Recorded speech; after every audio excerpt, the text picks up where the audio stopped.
And we're live. What's going on, guys? It's the NFL picks against the spread for week 16 of the 21-22 NFL season. On to this year's results: 104, 111, and 4. I think we're 7-4 this week, fat guy. So it's been a good start. But I guess. as everyone knows, there's still the Sunday night game to play. There's what, two games on Monday. And There's two one on or two Tuesday on at 4 Tuesday. p.m. So still, Pacific. still a lot could Long go way wrong to for go. A us. lot of losing. On to the picks. Let's start off with San Fran at Tennessee, which is going to be the Thursday game only in a couple of days here. 5:20 p.m. Start. I believe that's got to be Pacific time. I'd have to double check, but Tennessee +3 at home against San Francisco. Unfortunately, there's no betting market numbers, fat guy. How do you feel about this 3-point spread? And I guess I'll chime in by saying we saw early lines as low as a pick'em and as high as San Fran -5.5. This is one of the rare games that we have this week where Pinnacle does have a line out of San Fran -3. So that's probably where the market is going to sit. Do you see any closing line value on either side? Okay, first of all, let's tackle that pick'em and -5.5. Now, those are unconfirmed third-party displays of other websites. We neither of us could personally get down at those numbers, but this third-party website did say that it was a possibility. If that was the case, this would be, I wasn't intending on bringing this up during the show, but this is gambling 101. You would take San Fran at the pick'em, you'd take Tennessee at the +5.5, and then you'd have a 5-point 5-point middling opportunity, which you would probably get around 25 to 1. Both of those, though, they're really early lines, so chances are you're only going to be able to get down at $500, so pretty low limit. So it's you're not gonna be able to maximize, but your risk would be so small. Your risk would be like $40, to win $40 or $50 to win like 900, right? So there's significant value there, I would imagine, like an 18 to 1. And I can tell you, this game landing on San Fran by 1, 2, 3, 4, 5 with a push frequency on 0 to win one bet and lose another, tie one bet and win another. That would definitely be worth it. That being said, the only line that we are available to feast our eyes on and eat potentially is San Fran -3 at Pinnacle. I like San Fran in this spot, and the reason is I do think there's going to be closing line value. Tennessee letting it slip away against Pittsburgh will kind of give you like an ELO balance, and San Fran getting it done against Atlanta. It's that do up, do down situation. I think the public and the pros might be interested in San Francisco. They're kind of emerging as almost like a top 6 team. They really are. Like, Garoppolo doesn't make a lot of Sneakily. mistakes. And they pass the eye test, do they not? Like, you have the bad game against Seattle, but that's kind of where everything went wrong. Like, but things have definitely progressed from them, and this isn't necessarily a bad season. And they're a team that almost gets stronger. I like run-built teams, and they have the most exotic runs, and I feel like they're a little bit more of a healthy team than they have been in the past. So this is kind of given them like a underrated recency bias, but I think it'll get realized this week. Point in case, this is a good chance that this line could shift to once it makes that half. If like this is the tough part though, this is the hardest part to shift. If it shifts to 3.5, it's gonna have elasticity to shift to 4.5 because 3.5 to 4.5 isn't that big, but 3 to 3.5 is huge. I know I talk about key numbers every week, but this is very, very important to because we're betting on numbers. This is a spread show, is it not? And 3 is the most key number, so I think it'll shift to possibly even 4.5, but 3.5 with on the low end, bad juice. So my prediction is that there will be significant closing line value on the San Francisco 49ers, and I do suggest heading to the betting windows. Hopefully, by the time this video is published, there is going to be meat on the bone, as I like to say. On to the next one.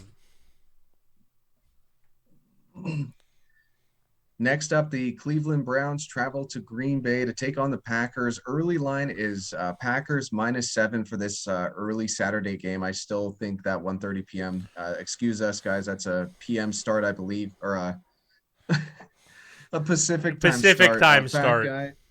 Fat guy, what do you think about this 7-point line? I know Cleveland has been dealing with the outbreak on on their team, and we don't know how that's going to affect next week, really. Well, it's a look-ahead line, right? Because the Cleveland Browns haven't played, and who knows what version of the Cleveland Browns in terms of roster is going to come out. Like, they've had to sign emergency quarterbacks. In fact, this is one of the games in conjunction with, I believe, Washington and the Rams that has made the NFL like revisit their rigidity. Is that even a word? In terms of virus testing and protocols, right? They've become a little bit more lax, which should give a little bit more of a, I don't know, like a easier predictability. If you were a great, like, I'm gonna say this about this season: if you were a good, let's call it COVID handicapper, and you were great at getting fast news on who was out or who was potentially to be out, you could have made a lot of money middling and just beating the closing line. You really could. It's something that Big Ryan and I don't really invest time into. We invest time into numbers and not statistics, but let's call it market factors and market shifts and best line available. That's kind of where our expertise lies. Not that everyone can realize it, but that is the case. People that are really good in terms of injury news, and I guess COVID would be injury news about who's out and who's in, they would really make a lot of money. I believe most Cleveland bets with the Las Vegas Rams, considering they had to postpone the game from Saturday to Tuesday, would have got their bets voided. Please post in the comment section if you had any bets voided, if you have any stories around it, because you might have got hosed too. But it is what it is. I almost don't even blame the books in these spots. That being said, 7 points is tough because we don't know what version of the Cleveland Browns are, and we also don't know how bad Aaron Rodgers' toe is. I mean, it doesn't seem to be a problem, but he sure complains a lot. That being said, I will take the Cleveland Browns +7 against the immunized Aaron Rodgers Green Bay Packers. I'm taking this under the assumption that I'm going to have a relatively healthy Cleveland squad with either Baker Mayfield or Case Keenum at quarterback. That's probably as far as I can go because we don't really know the status of the Cleveland Browns. So this is it's not a betting situation. This is certainly a look ahead. The other thing to note too, if you're going to be making a play on this game, is that Cleveland has who do they play Monday? Do they play Tuesday? Tuesday at 4 p.m. Pacific. So they play Tuesday and then they play Saturday. It's going to be a pretty rough run. I wouldn't even be surprised if that Saturday game gets pushed back to a later day, but I don't know. We'll see. That's just speculation. On to the next one. Indianapolis Colts take on the Arizona Cardinals. Cardinals get 1 point. They're -1 point favorites at home. Right now it's pretty much split 50-50 on the early, like, first 100 bets or so. Fat Guy, do you think there's a closing line value on either side? Yeah, and I think it's going to be on Indy. First of all, that'll be there will at a minimum be it on because of, let's say, recency bias. This has got to be the biggest upset of the year. This is the biggest upset. I had the Lions money line, like I kind of alluded to last week. So I'm going to say this is the biggest upset I've ever had in a straight up money line game ever in the NFL, for me at least. That being said, you know what though? It's got to be up there because the Buffalo Bills beating 17.5 point underdogs, beating Minnesota, and I guess Super Bowl, what is it, 4 when the Jets beat the Baltimore Colts. So I don't know, that's up there for beats. But like I said, the Detroit Lions are certainly a team that plays to win or lose horribly. That being said, we're talking about the Cardinals and the Colts. Colts had a good performance. Colts are a tough running team. And also, too, Colt McCoy did finish the game for the Cardinals. So, I mean, they were kind of out of it by then. But did you see any injury potentially for Kyler Murray, Big Rye? Unfortunately, I wasn't watching that game, so I'm not 100% sure. I saw the same thing as you. I just tuned in at the end and unfortunately didn't get to catch that. But either way, I don't think there would be any injury worries because this line probably they wouldn't put the line out. Up. Yeah. And it probably wouldn't be at -1 if Kyler Murray was out. No, it certainly wouldn't be. But anyways, as far as, like I said, it's recency bias. Indy gets a tough win against the New England Patriots. Arizona loses the biggest upset of the year to the Detroit Lions. I think that will shift the I think it might even make Indy like -1, -2 point favorites. It is elastic in the 2.5 point goalposts on both sides. That number can sway pretty easy because the percentages are close. I like an Indy money line play here. I wouldn't even. I'm fine with laying, or it's not laying. I'm fine, yeah, laying 2.5 with Indy. I'd be okay with an alternate line movement. There are some tools out there that do allow you to calculate that, and you can see if you're getting ripped off on the juice or not. There are instances where you aren't, and the book doesn't do that. So it's usually not Pinnacle. Pinnacle's pretty sharp. But some of those softer books, you could sell 2.5 points and actually gain on the premium rather than lose. So I'm going to take Indy in this spot in real life and in the contest. Indy +1, book it. And then on to the Sunday games. We're going to start off with the Detroit Lions traveling to Atlanta to take on the Falcons. Falcons 4.5 point favorites at home. Fat Guy, after Detroit coming off that special win, let's say, according to the odds makers, is there value on either one of these teams? I'm not really sure. Like, this one's interesting. I just put Atlanta here, and I know we're doing the ascertaining closing line value, so I actually this line is more likely to shift to 3.5. But in a spread contest, this is one of the rare instances where, like, I do think there is going to be closing line value on the Detroit Lions, but I do think that since I have to choose a spread now, Atlanta is the way to go, solely because the Dan Campbell makes aggressive fourth down decisions for better or for worse, and a lot of the times they're actually over aggressive, much like the Chargers do. Like, I love how the Chargers play, and the Lions for that matter. The Lions aren't a good team, but they're really trying to win and get better, and I feel like they're succeeding in terms of getting better and giving themselves a chance to win. The only issue is when you go for fourth down with a bad team on your own 33-yard line like you did in the Denver game, that's not going to usually lead. It's going to lead itself to two ways. You're going to score more points, you're going to have a better chance of winning, or you're going to get blown out. So in a spread pick, I much prefer like just taking Detroit money line rather than, like, I don't want the points. Do you know what I mean? I feel like the points is like a misnomer. It doesn't. I'm pretty sure I incorrectly used that term, but either way, it doesn't need to be there.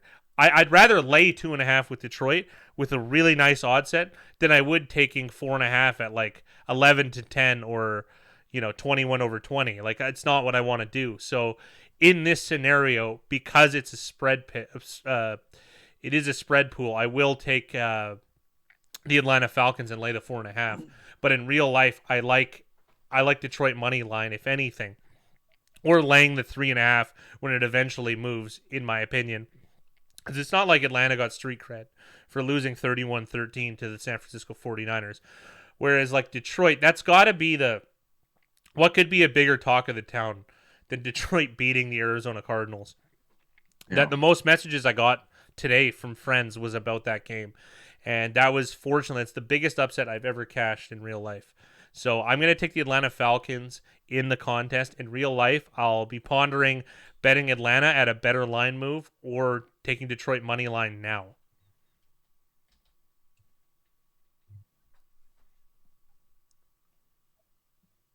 Next up, Fat Guy, we have the Tampa Bay Buccaneers traveling to Carolina to take on the Panthers, who are 14-point underdogs at home. Do you think there's closing line value on either side? This one's tough to say. I think it's more likely to be on Carolina, considering this is a look-ahead line.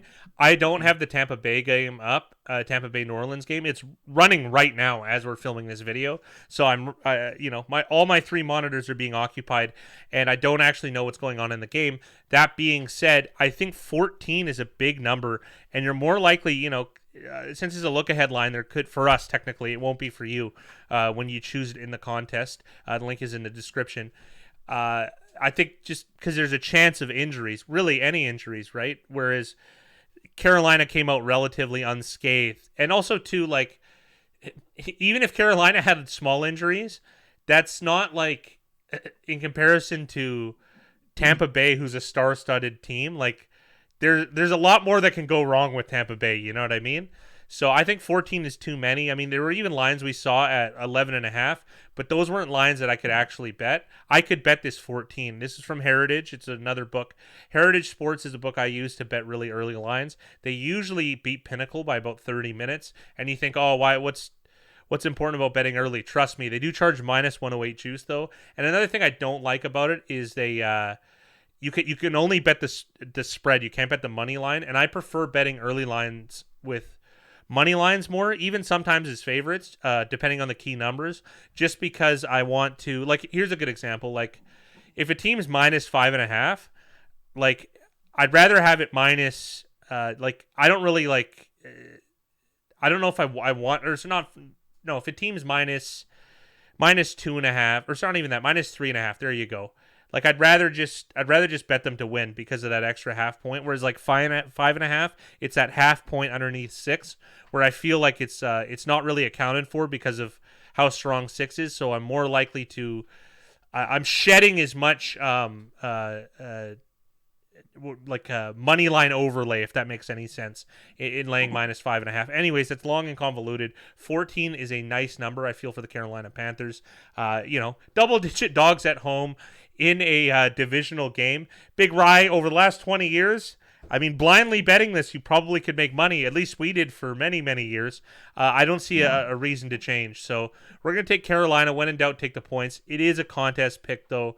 I didn't bet it before the game commenced, Tampa Bay, New Orleans, which is going on right now, like I mentioned. And then a discussion that we had in our Discord, which is part of our monthly membership on YouTube, is with taking a team like Carolina early, like you're essentially just fading Tampa Bay early because it's something that you mentioned earlier, that if Tampa Bay has players out due to illness or whatever it may be, like it's going to affect that line a lot more.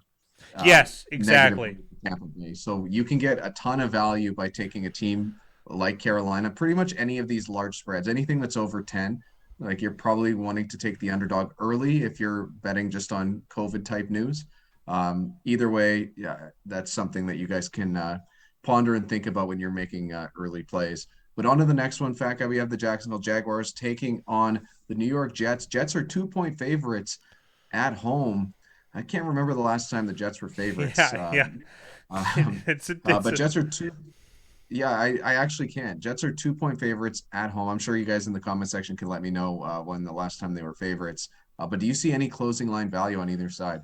It's this one's tough to say because it's not like any people are rushing to the windows to bet on the Jags or the Jets. Oh, this game is 5-star entertainment for sure. Yes, it'll probably be. But only bettors are watching this game. It's probably going to be the lowest bet. Yeah. Even people in Jacksonville and New York are skipping this game. Like, let's be real. It's probably going to be. This is my nomination for the lowest bet game of the year. Especially this game. This is funny thing too is market factors aren't really as strong this time of year because bets actually kind of drop off during this lull, and then they pick up usually around playoff time. And why that is, at least I think, is that a lot of square bettors lose their bankrolls. You know what I mean? Like, they don't make it through the season. Bankroll management is a very important thing. And in our membership, I did a video that addresses that very issue about how much you should bet on a game.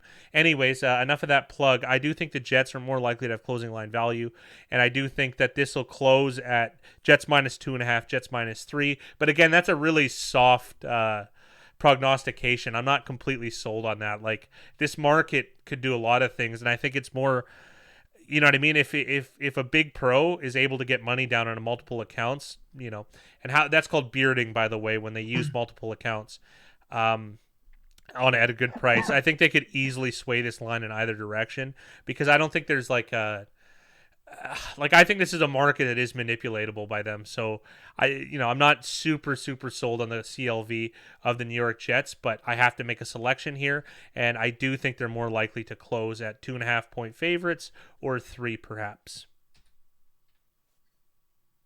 I've had my fair share of experience with beards. On to the next one. New York Giants at the Philadelphia Eagles. Eagles are 10-point favorites at home. Fat Guy, is there closing line value on either side?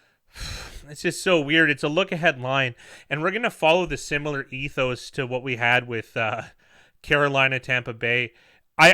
Giants might be my least favorite team in the NFL in terms of how they're built, how they're coached. This might be the worst coach team in the NFL now that Urban Meyer has been fired. I really don't care for Joe Judge's oddly for Joe Judge's discretion, despite the ironic last name, it's just been really poor. I don't think they're aggressive enough in certain situations. They let go of their offensive coordinator, and it'd be hard to say they've had any success since. And it's not like they haven't invested money in their offense. Like, they do have a lot of names at wide receiver. They have, a top 5 pick at running back. They have a first round pick at quarterback, and their entire offensive line is littered with, first and second round picks. Not everyone's playing, but lots of draft capital, and it just hasn't translated whatsoever. So, and also too, they're not aggressive enough. That's the thing. I don't think they're aggressive enough in their play calling, and most certainly not in their fourth down decision making. They don't try and win games. However, though, they do hang around, and they're more likely to cover. This is a team I don't mind as a big dog, but because I feel like they waste a lot of time. They kick, not a lot of field goals because they don't exactly produce, but they're more likely to cover than win. Like, I hate New York Giants as an outright dog. I really, really despise them. But 10 points, it might be just enough. And also, too, if you're betting this look-ahead line, the Eagles haven't even played yet. And if the Eagles get, an injury particularly to quarterback, you're looking really, really good. You got a high probability win with the Giants. So in these look-ahead lines, I think it's definitely to err on the cautious side. Well, if you could even call it that. Taking points with a bad team is what people think is risky, but I think it's business as usual. Giants plus 10 in a look-ahead line affair. Next up, we have the LA Chargers traveling to Houston to take on the Texans, who are 10.5-point dogs at home. Feck, I know this is one that you and I talked about just before pregame, but do you think there's closing line value on either side? This one's tough. Like, Houston actually had a pretty nice performance here. I get that it was against Jacksonville, a team they've already beat too. That's like, you got swept by Houston, Jacksonville. Like, who's got egg on your face, really? Yeah. Like, and then the Chargers, they actually played a great game. I think they got hosed. I bet on that game. I lost lots of money on the Chargers that day, and I don't regret it. You know what I mean? The Chargers are so aggressive though that, like, man, like, them covering any spread, I think, is possible. You know what I mean? So we discussed this one because we were waffling on, like, it's pretty hard to take Houston here. You know what I mean? At plus 10.5. But again, 10.5, 10 is a key number. We get that extra hook, and we get Houston at home for whatever that's worth. Even though that's baked in the line, theoretically, I just feel like Houston is the better spread play. But I could see LAC winning by 28. But it is possible. Lots of veterans against a young quarterback. You have seen stranger things than happen. I'm not advocating for a Houston win. And I think, too, as Houston falls, they're better than the Giants for this, but they fall in that same tier of teams that are kind of built to cover. Like, they just, kicking needless field goals when you really need to score a touchdown, which that ends up affecting the spread enormously. You know what I mean? So, and also, too, is the LA Chargers, if they just have a couple mess ups on fourth down, because they're over aggressive, but Big Ryan and I prefer that. I would rather be more over aggressive than be the stupid Giants and literally just not give my team a chance to win by decision making. And so, like, the Chargers, they also have a high variance in their score. Like, if they get stopped on fourth down once or twice, Houston's going to actually have a reasonable chance of covering. Considering, like, it's the most aggressive team against one of the least aggressive teams, I think this is a good spot for Houston to cover. I really do. So I'll take the Houston Texans, and I'll take the 10.5 points here. Well, I also would say, like, Staley's coaching strategy for us is very interesting, because it's interesting to see game to game. Like, will he be as aggressive against a team like Houston where they're big favorites? And I think that's why Chargers are, like, must-watch football every single week. They are 100%. They are kind of revolutionizing, and by revolutionizing, it's more like doing the right thing, which is very, at least analytically speaking, almost to a fault, too aggressive. But yes, on to the next one. Buffalo at New England. This is going to be game of the week, I'm sure. New England minus 1.5 point favorites at home. I know people in our Discord already on the Pats early. Fat Guy, do you agree? Do you think there's closing line value on either side? I think there is on the Pats. I mean, the Bills destroyed the Panthers, but, like, big deal. I think that there's more clout in the Pats have beaten the Bills last game, and that was on the road. So that doesn't mean anything, to be honest. It doesn't. It's a 1-game sample, but that means something to Squares. The only issue is I think that there might be some pro money that comes in on Buffalo, because pros like to use like expected points added. You know what I mean? And when you look at a weird game like the first game that the Bills had with the Patriots, you can make lots of statistical arguments about how the Patriots strategy was actually stupid and not good, and it's very counterintuitive. I disagree. I think that I mean, I still would tweak it, and I still would have been more aggressive in certain spots than Bill was, but that doesn't mean that I disliked it. I thought it was really fantastic, to be honest.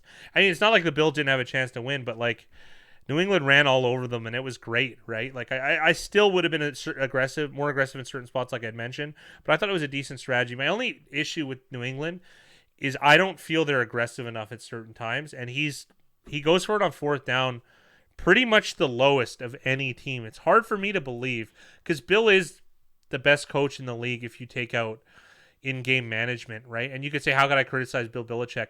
Because the math says that coaches like Frank Reich and coaches like Kevin Stefanski are just better. Like, the choices are just better. And I like, as much as I like Bill Belichick, it's not me who's saying I know better than him. I don't know at all. And things are situational, but you have to go with the analytical math, I think, in the long run, and build from that first. Make your decision from that, and maybe tweak your strategy according to that. And they don't do that. So it's one of the issues that I do have with the Patriots. Conversely, the Bills, I think, are bad at like winning games when they could close out a little bit. Like, their strategy isn't very good. Like, in terms of they throw the ball way too much when they're up. So you're going to have like this weird dichotomy of a team that runs possibly too much and a team that throws too much. Because I believe the Bills throw the most of any team in the league. So that being said, like, this is another point of intrigue for me, because we're going to see them on a hopefully the weather's not as bad. Although I say that in jest, because I'd probably enjoy it just as much. Maybe if not more, if this was a snowy, dreadful affair. That being said, I do think there's closing line value on the Pats, but not much. And I think this line closes around New England -2.5. But I'm open to being wrong, because, like I said, between the -2.5 on each side, you're going to have this a very elastic type of market, because the points aren't worth nearly as much once you get up to like the 3, and especially around the 6-7 range. It's tough, but 3 is the rock number that it's hard to move over. So I think there will be some mobility, but not very much, and it's more likely to go New England's way, but I could be wrong, and I'm just more interested as a fan to watch this game.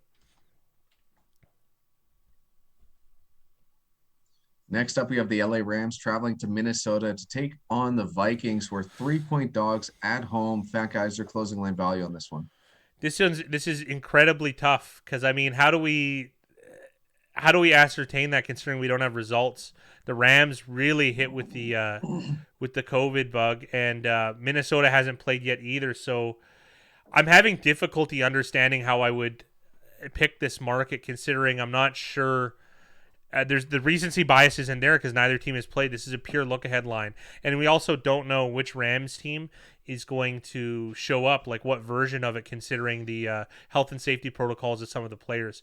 That being said, we're just going to go a pure handicap, pure contest pick with very little insight. I'll take the Rams. I feel like they're 3.5-point favorites, or 3 with really bad juice. Since I don't have to pay juice in a contest, I'll just lay the 3 points with the Rams, call it a day, and we'll see how that market shapes up, considering this is a look headline. On to the next one, the Baltimore Ravens at the Cincinnati Bengals. Bengals 2.5-point favorites at home in this divisional matchup. Fat guy, this is kind of one of those classic 3-point games.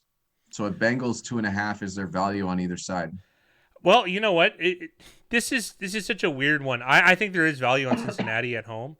They were able to win in their first meetup, I believe, against the Baltimore Ravens.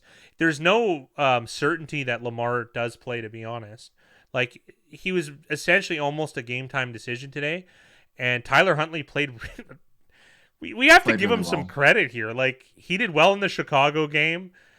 He almost came back against Cleveland, and like, this was not a poor effort against Green Bay. Like, I almost made this argument to Big Rye that like if you took out Lamar's salary and you kept Huntley on, what is he making? Probably 600 grand a year. You'd probably be better off if you could spend that money on reasonably priced but really good free agents. Like just because like it's just a really testament to the coaching staff that they can have a like Lamar wasn't a traditional quarterback and they churned out an MVP year out of him, and Tyler Huntley has played like really good in a small sample size. So it's hard to bet against the Ravens, but I'm going to take Cincinnati here. There still is a drop off between Lamar Jackson, obviously, and Tyler Huntley. That being said, there is a possibility he doesn't play. I think the 2.5 is it's the spot where you want to take Cincinnati. I don't care about laying 2.5. It's but if you do take Baltimore, I think you're probably better off taking the money line, pending on what it is. You would have to do some math on your own, but that's generally how it works. And I'm going to lay the 2.5 points here in Cincinnati because I do think with Lamar being out, this could shift to Cincinnati -3. But I am open to this being with Lamar in, like almost a pick 'em. So this line is generally made with Lamar in, but I do think Cincinnati is the play here.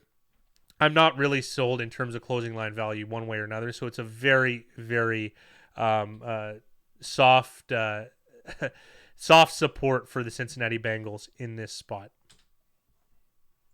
It's an interesting, like they're talking about the Ravens, like they've kind of cornered the market in athletic quarterbacks. Like the supply, like in the NFL compared to the demand is like Baltimore's kind of just found this interesting niche in having like very athletic quarterbacks.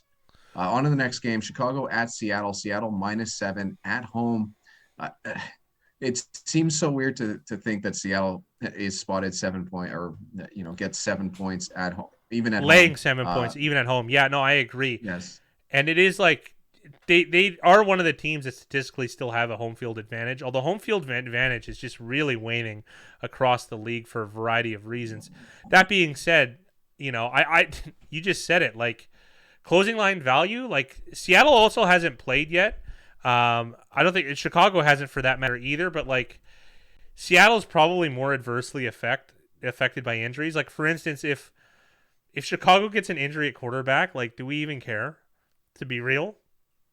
Whereas it doesn't Seattle make as much of an impact as going from Russell Wilson to Geno Smith, even though you're yes. going to find some people that'll use Geno Smith's very small sample size to come up with some weird argument that he's not, not he didn't play below. terribly, but it's come as on far as now. handicapping goes. It's not even close. A gap.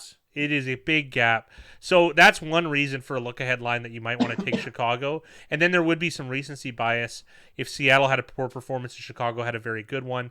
The 7 points would definitely move in that situation here. I think 7's a really nice number. And part of it's, too, is like because of the emergence of 6 as a number, the 7 is so much more important, right? Like you're getting a push on one key number and you're getting a win on another key number. Whereas Seattle, you got to cover all 3 key numbers, 7, 6, and 3. Like it's just leaps and bounds. And I think this is too much. And I actually think the market would recognize this. I could see Seattle -6 being the true one with probably bad juice on Chicago. So I could see that kind of shift. So that being said, in a situation with no juice in this contest, I think the easy play in this look-ahead line is take the Chicago Bears and take the 7 points. Completely agree on that one. On to the next one, Fat Guy. The Denver Broncos traveling to Vegas to take on the Raiders. Raiders 1-point dogs at home. Is there closing line value on this one? I mean, there could be. This might be like, I don't really know the drop-off necessarily between Bridgewater and Locke. And I'm not saying that Bridgewater isn't playing, but like, Big Rye, I think we have to agree. Is there a chance? Oh, I think I haven't seen any of the news, so I might be completely wrong, but that Bridgewater injury looked very, very bad, at least on the field, and how they treated it and how he looked even going to the back. So Bridgewater maybe like in our top 2 or 3 favorite players since we started doing this. Yeah. And it was tough to see that. And in my mind, Drew Lock is starting Yeah, on I think he's Sunday. more likely to start here, and if that's the case here, I think that when that's confirmed, if that's confirmed, again, we're not going on that information. We don't actually know. Um, we're gonna take the Las Vegas Raiders, and I could see the Raiders closing as 1.5 2 point favorites, but this is another like I said, if it's between -2.5 on both sides, you're going to see a lot more mobility than you are if you're on the crux of 6, 7, and 3. So that being said, I think this is a Raiders play. Not much to it. I think the quarterback news will be damning, unfortunately, and I think the Raiders will most likely get more of the action on them. Yeah, the other thing I'll say is like the drop off between Locke and Bridgewater is fairly minimal, maybe like a couple percentages. It's really not that big of a gap, even though like we tend to really like Teddy. But I think a lot of people look at Locke as not a very good player. But I might be completely off on that. I only Yeah, think yeah, it's yeah. a couple percentage different. I do think the betting market will react to it. But that being said, we have Steelers and the Chiefs coming up here. 10.5 point favorites are the Chiefs at home here with a thrilling victory in overtime against the Los Angeles Chargers, and the Pittsburgh Steelers with a nice comeback victory, I believe 19-3 over the Tennessee Titans on the road. That was another game I was able to I cash. think 19-13. 19-13. Either way, the Steelers came back to win that Yes. game. It was nice. It was nice to see, especially being on the right side of the Steelers at plus money on the money line, like I had mentioned. I'm pretty sure I mentioned I did that in the video. So this has been a good week. That being said, I think 10.5 points is that extra hook actually makes a difference for me in this game. I do think it's probably too much, and I do think this game closes at like Kansas City -9.5. I think it's more likely to do that. Although the shift to like 11 and 11.5 and 12 is a lot easier to do, and you might end up with like 10.5 Steelers bad juice or 10, and it's more likely to shift the other way if there is resistance on the Chiefs.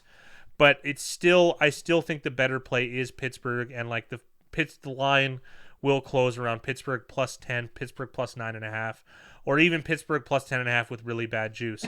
That being said, it makes me like the Pittsburgh Steelers. Although if there is sharp action on the Chiefs, it'll move really quickly because 11, 11.5, 12, 12.5, those aren't key numbers whatsoever. Even 13 is pretty weak. So the pick this week is for, in terms of closing line value and in real life, is going to be the Steelers +10.5.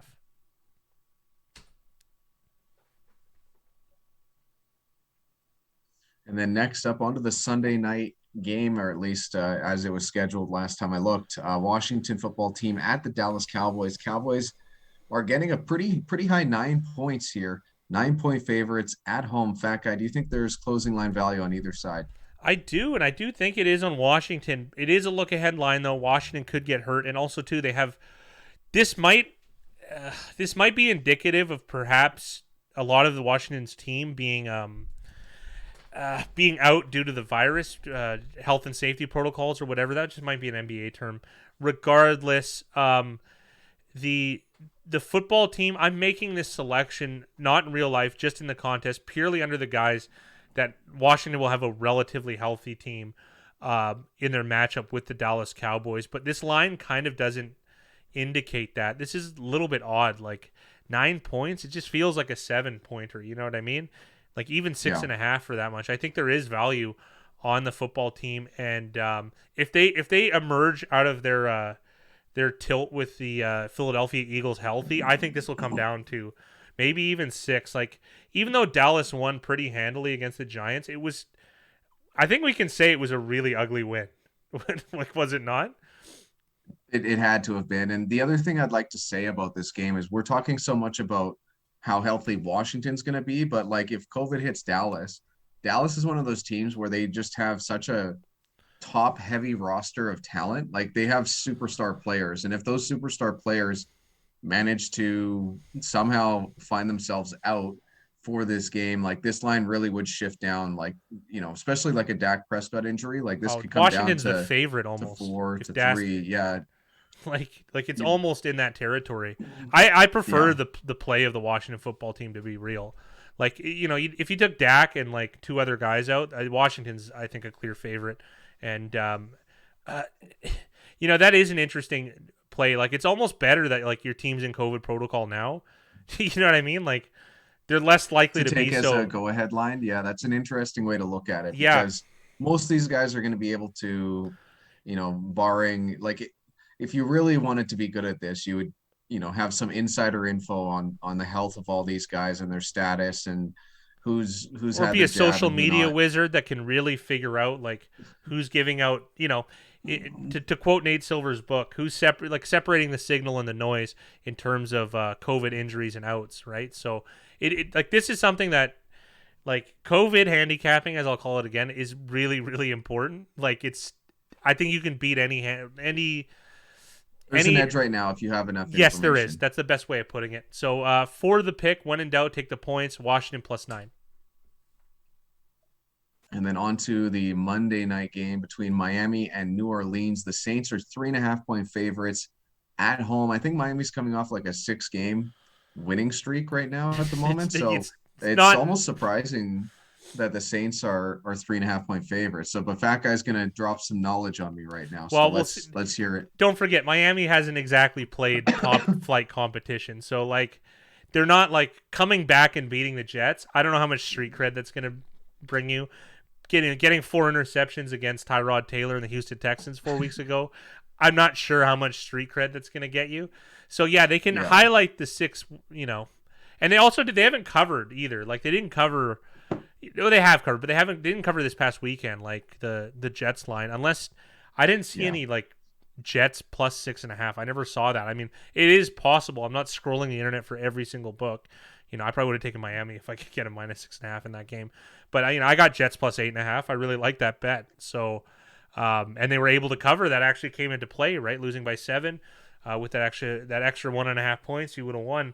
That being said, I think this hook is way way too much.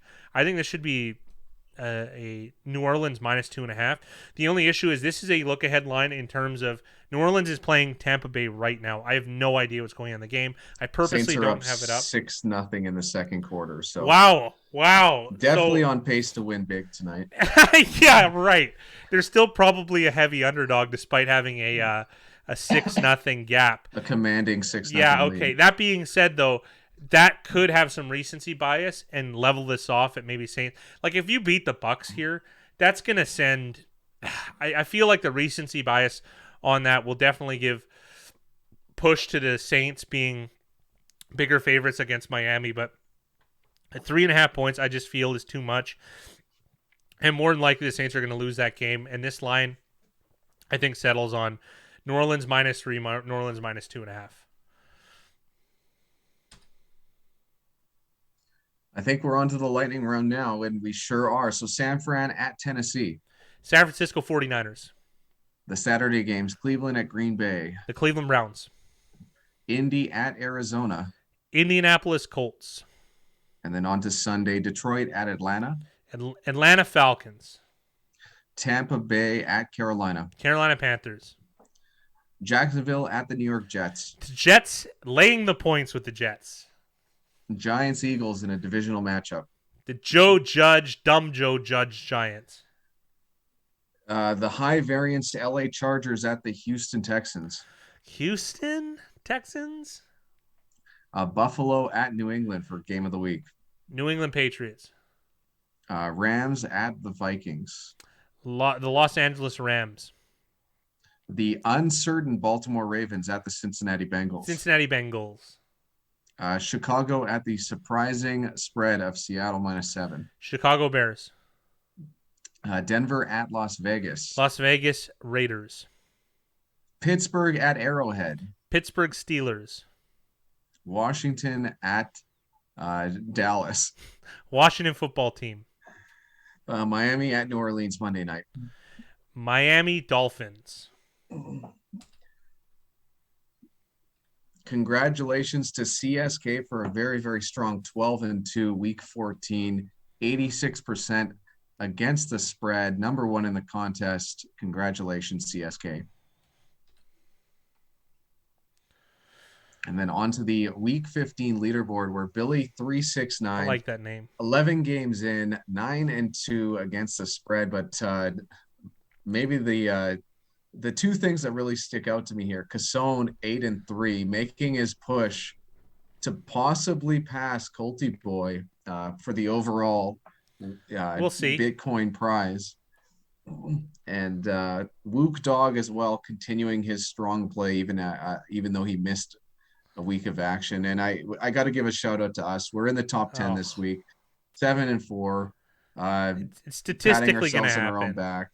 Yeah. It's the fat guys being real. Grimacing. I'm like a purple taste bud. All right, on to the overall leaderboard where we can see Colty Boy 6-game lead with what we have week 16, 17, 18. So 3 weeks left. This is in play. This is in play, and anything is possible. Really, it's pretty crazy. Like, it's unlikely, but the lead could go away in 1 week. And there was some catch up this week so far, at least with Cassone and Colty Boy, as well as Billy 369, who is first place this week in the contest and just 2 games behind Cassone. So congrats to all you guys for very, very strong and impressive. Everybody here is beating the juice, depending on where you're betting. I'm rooting on the 4 spot, Corey Andy. Let's see if he can pull it out. He is a Big Ryan the Fat Guy legacy member. Yeah, only 11 games back with 3 weeks. There's definitely a possibility. Fat Guy, onto the JS715 and name of the week. We'll start off with the honorable mentions. Noah Good Locksmith, Mrs. Meyer. She could get a few bucks, I would imagine. Fat Man's Beard is a real MVP. It's so patchy for a guy like my age. It's going to be coming off. I got it for like the family Christmas thing. Although being like one of those like Greek priests, I think there is some sort of appeal to that. I will consider that in the future. Football season almost over. It really sucks. Like my picks. Yeah, that's that kind of that sums up our year. I would say as well. Hey, Fat Guy, can you help Urban Meyer find a new job? Well, I would have to be employed first for that to be for that to be possible. British Columbia, the greatest city in the world. I see what you did there. The Bills are frauds. I actually never liked them as much as everyone else, and I do feel a little bit of vindication. Galladay in Cambodia. It's tough, kid, but it's life. I don't actually know what that's referencing. But I will thank the legacy member that did submit it. Urban Meyer gets punted. We got a little bit of a double entendre, some allegory there. And on to the... Go ahead, Big Rye. I was just going to say, if I was a little bit younger, I'd definitely be into that Greek priest look. But on to the name of the week. The JS715 name of the week. Let's kick a field goal to make it a 2-possession game, a 2-possession game. I love it, and I'll tell you why. It's because a lot of these stupid announcers and people on Twitter, when someone doesn't go for it, or when someone goes for it on 4th down and they get it, they do this results-based thing, which a lot of bettors do, and they go, "Oh, that's purely the right decision." And then when the Chargers don't get it against Kansas City, well, it was stupid. They could have done X, Y, and Z. It's so easy to say after the fact. That's why when you make analytical decision-making, the results mean 0. They mean absolutely 0. Look up Brentford FC and the decision-making process that made them went from the lowest tiers of England to the Premiership. It's a really interesting read. It's about a guy who took out the results to make good decisions initially, and then those good decisions snowballed into excellent results. So you make good decisions, and that's it. You don't care about the results. Well, sorry for the Brentford FC spoiler, guys, but make your picks against the spread for week 16 at BigRyanTheFatGuy.com. Remember, there's a $100 prize in Bitcoin to the regular season winner. And you'll also be able to find the link in the description box below. But that's it. Fat Guy, NFL picks against the spread for week 16 in the book. Your thoughts on some of these lines? It's really tough because a lot of these are look-ahead lines, and a lot of them are COVID lines, and this is difficult. This is like, it's hard to put yourself out there in these early lines when a lot of these I would never bet. So we'll see how this goes. We could get lucky with COVID, just as we could get unlucky. And that is it for us, guys. Thank you for joining us for the NFL Picks Against the Spread Week 16 video for the 21-22 NFL season. Good luck with your picks in Week 16.